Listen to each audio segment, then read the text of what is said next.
daddy was a fisherman. And times were getting kind of rough for them back in the early, middle 70s. So we married in 70, and he took me over to Bayou La Battery over in Mobile County, where Forrest Gump shrimped out of, and learned how to cook shrimp. How many different ways, I don't know. But anyway, we attended the Blessing of the Fleet in Bayou La Battery, and they had 20,000 people. And good gracious, that was in the paper. I thought, I need to show this to the people in Gulf Shores, but they wanted people.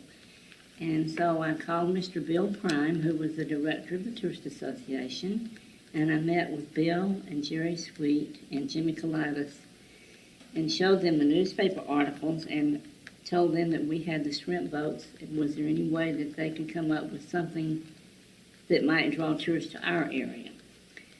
Well, Jerry Sweet said they have a lobster fest in Maine.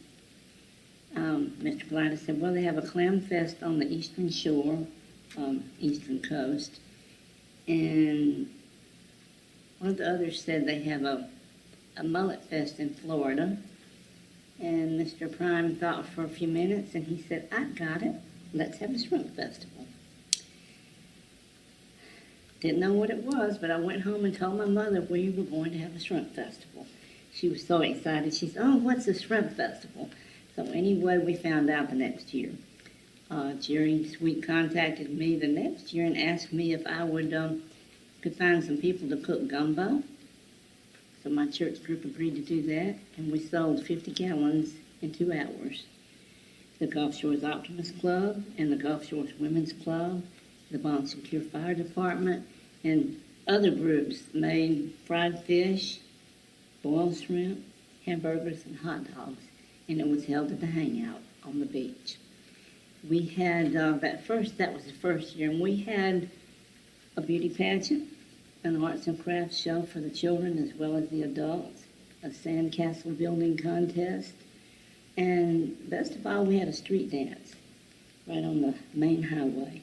And our own Mike Sims, who worked with Meyer Real Estate, played in the Alabama Dirt Band, and it was fun.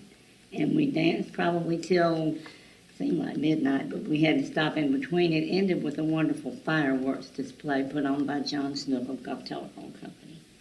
So the next year we had the shrimp boat to be blessed and parade down the canal. And they kept adding different activities, so it's got so big, it's mostly down at the beach now. The first festival, they had about 500 people. We thought that was pretty good. And then I saw in one of the articles in 1984, we had 140,000 people. And in last year, in 2016, they're saying between 250 and 300,000 people in Gulf Shores. So it's grown considerably, and I guess that I played a minor part in getting it started. I like to think I did anyway.